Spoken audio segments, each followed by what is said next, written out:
সম্প্রতি সুপ্রিম কোর্টের নির্দেশে রাজ্যে প্রাথমিক শিক্ষকের ৯,৫৩৩ জনের প্যানেল প্রকাশিত হয়েছে।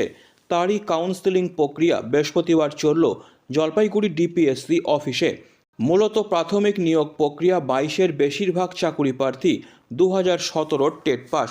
২০১৭ সালে আন্দোলনের মাধ্যমে তাদের টেটের ফর্ম ফিল আপের সুযোগ পান চাকরি প্রার্থীরা। এরপর দীর্ঘ টালবাহানা শেষে ২০২১ সালের ৩১শে জানুয়ারি টেট পরীক্ষা হলেও রেজাল্ট প্রকাশ করতে আরও ১ বছর বিলম্ব করে পর্ষদ। ২০২২ সালের ১০ই জানুয়ারি টেটের রেজাল্ট প্রকাশিত হওয়ার পর সেপ্টেম্বর মাসে ইন্টারভিউয়ের বিজ্ঞপ্তি প্রকাশিত হয়। এরপর ২০২৩ সালের জুলাই মাসে ইন্টারভিউ প্রক্রিয়া শেষ হলেও আইনি জটিলতায় প্যানেল প্রকাশ আটকে যায়। অবশেষে চলতি বছরের ২৯শে জানুয়ারি সুপ্রিম কোর্টের নির্দেশে প্যানেল প্রকাশিত হয় ৯,৫৩৩ জন চাকরি প্রার্থীর। তারই অংশ হিসাবে জলপাইগুড়ি জেলার ১৪৮ জন শিক্ষকের কাউন্সেলিং সংগঠিত হয় আজ।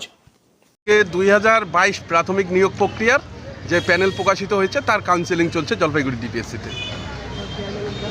এটা কি কোর্টের? এটা সুপ্রিম কোর্টের নির্দেশে আমাদের এই প্যানেল প্রকাশিত হয়েছে। কাউন্টিং চলছে, কাউন্সেলিং চলছে। কতজন নেবে? আমাদের এখন আপাতত জলপাইগুড়িতে এম প্যানেল লিস্ট বাংলা মাধ্যমের আছে ১৩৮ জন এবং হিন্দি মাধ্যমের আছে ১০ জন। সবাই কি চাকরি পাবে? হ্যাঁ, এই এম প্যানেল থাকবে, তারপর আরও কিছু ভ্যাকেন্সি থাকবে, সেটা স্টেট কাউন্সেলিংয়ের পর তাদের এখানে অ্যাপয়েন্টমেন্ট দেওয়া হবে জেলাতে। এটা কি আমার নাম শাহরুখ আলম। এটা কি দীর্ঘ আন্দোলনের?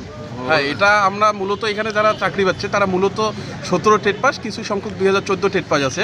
আমরা ১৭ সালে ফর্ম ফিল আপের জন্য আন্দোলন করি, তারপর দীর্ঘ টালবাহানা শেষে ২১ সালে পরীক্ষার জন্যও আন্দোলন করি এবং তারপর রেজাল্টের জন্যও আন্দোলন করি। তারপর অবশেষে ২০২২ সালে আমাদের রেজাল্ট বেরোয় এবং ২০২২ সালের ডিসেম্বর মাসে আমাদের ইন্টারভিউ শুরু হয় এবং সেটা ২০২৩ সালের জুলাই মাসে গিয়ে শেষ হয় এবং তারপর দীর্ঘ আইনি জটিলতার কারণে এতদিন প্যানেল প্রকাশ করা যায়নি। সম্প্রতি সুপ্রিম কোর্টের নির্দেশে আমাদের প্যানেল প্রকাশিত হয়েছে। বাকি প্যানেলের উপরে আঙুল উঠাতে পারলেও আমাদের প্যানেলের উপরে কোনো আঙুল উঠাতে পারবে না, কারণ আমাদের সুপ্রিম কোর্ট থেকে ভেরিফাইড প্যানেল। তো সেইটাই একটা মানে যোগ্য প্রার্থীরাই পেয়েছে চাকরি, এটাই আর কি। আজকে অনুভূতিটা কেমন? খুব খুশি। কবে এটা তুমি পাস করেছিলে? আমি পাস করেছিলাম ২২ সালে। ২২ সালে, আচ্ছা। তো তারপরেই আজকে হ্যাঁ, ওই বাকি সময় কোর্ট কাছারিতে যা হয় সময় নষ্ট। काउंसलिंग चल रहा है ना, इसलिए काउंसलिंग चल रहा है प्राइमरी स्कूल का, इसलिए। अच्छा, तो आप किस लिए आए हैं? काउंसलिंग के लिए काउंसलिंग के लिए। नेपाल मीडियम। अच्छा, कितने साल का आप? कौन सा? 2014। 2014 का? बाप रे, इतने दिन बाद आज आप लोगों को रिक्रूटमेंट मिल रहा है, तो कैसा लग रहा है? बहुत अच्छा लग रहा है। বক্তব্য খুব পরিষ্কার যে দীর্ঘদিন লড়াইয়ের পরে এরা ডিপ্রাইভ ছিল।